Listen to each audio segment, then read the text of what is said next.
than just a game. The Black Origins of Basketball. A literally cultured read aloud. Written by Madison Moore and illustrated by Lonnie Ollivierre.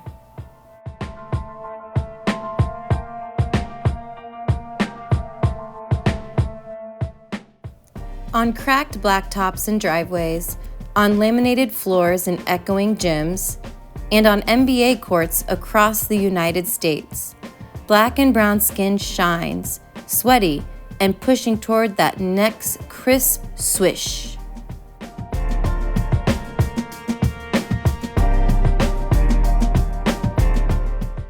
More than 70% of current players in the National Basketball Association are black, crossing and juking, laughing and panting in the country's biggest arenas. But how did they get the chance to step onto that stage? They earned it, played for it, made it their game.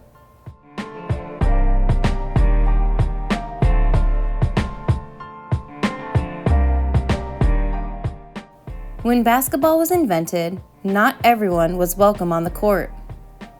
In 1891, in Springfield, Massachusetts, James Naismith hung a peach basket in a YMCA gym, grabbed a soccer ball, and posted 13 rules on the wall. The sport spread like wildfire.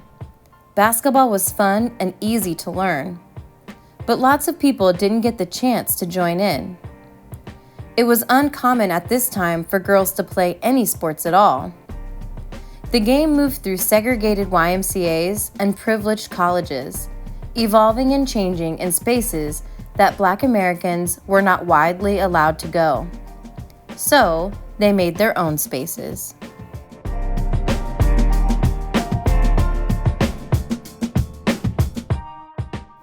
In 1904, Edwin Bancroft Henderson, a Black gym teacher in Washington, D.C., learned the game at an open Harvard summer course for teachers.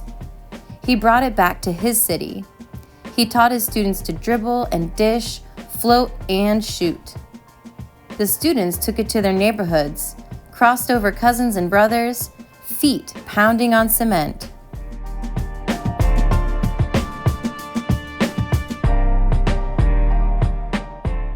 Still, basketball couldn't catch like wildfire for Black players, no matter how much they liked the sport. When winter hit or schools closed, there was no place to play. But the early 1900s were bringing on a Black cultural revolution, and it was the perfect chance for the love of basketball to take root, spread deep, and flourish. Early vinyl records were making Black musical styles like jazz, ragtime, and blues popular across the country. New dance halls and ballrooms opened for Black musicians to perform, drawing swaying and swinging crowds.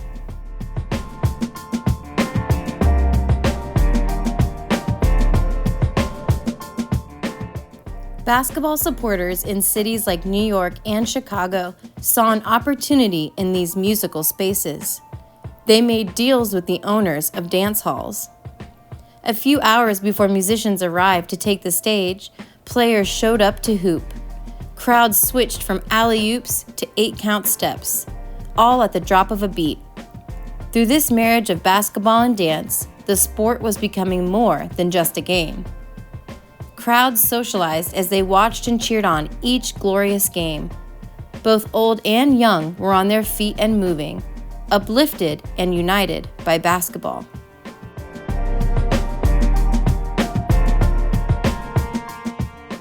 In the 1910s and 1920s, Black teams started to organize.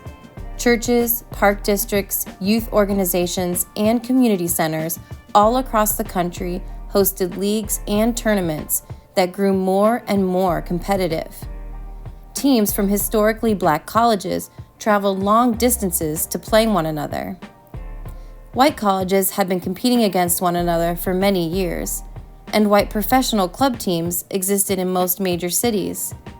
But now, Black teams were rising to meet them on the court, ready to shake up 30 years of segregated playing.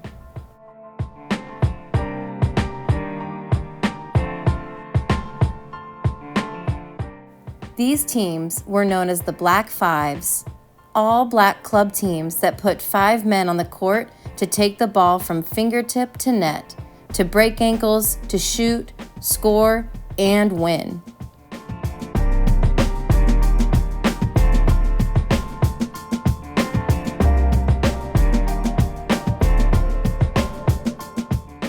In Pittsburgh, the Monticello Athletic Association was home to Cumberland Posey, widely accepted as the best black player of the Black Fives generation. In Chicago, the Savoy Big Five drew crowds to the Southside Savoy Ballroom, building on the history of basketball and dance to bring more people to the sport. A few years later, they split into 2, forming a new team called the Harlem Globetrotters, the original namesake of the modern-day exhibition team.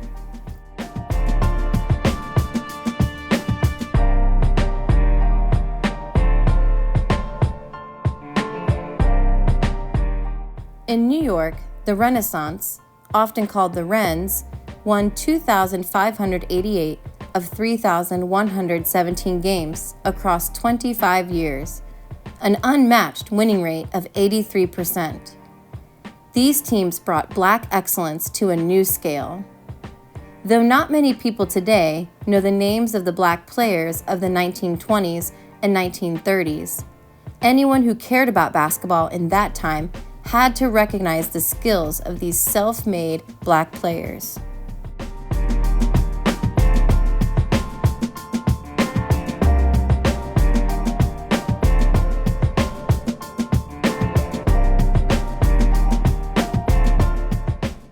Basketball still didn't have one standard league across the country, but the Black Fives played against one another and against some all-white teams in different games and tournaments. Still, many tournaments remained completely closed off to black teams, and teams that had both black and white players were extremely rare.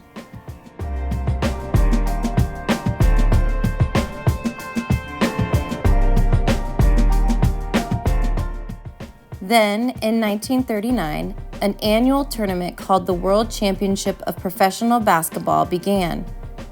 Despite the large number of successful Black Fives teams, the first selection committee only invited 2 black teams to compete. But these teams had been beating the odds for decades. In a landmark victory in a stadium packed with white fans, the Wrens, led by tournament MVP Clarence "Puggy" Bell, defeated the all-white Oshkosh All-Stars and claimed the first ever professional basketball world championship.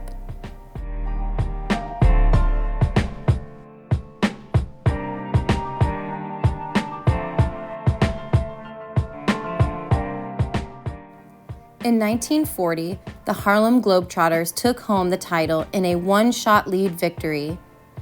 In 1943, the Washington Bears rose to the top in a double-digit win.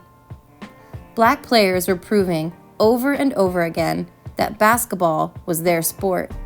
They wouldn't be left out. They couldn't be overlooked.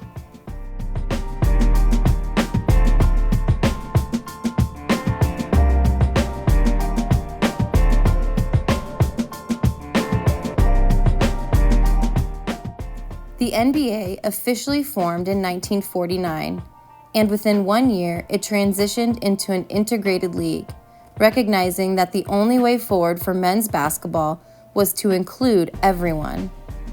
This was a victory, but still not for all.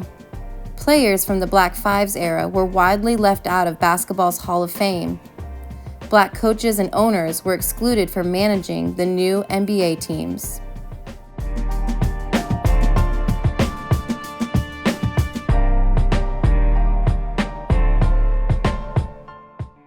The Black Fives faded from the history of the sport.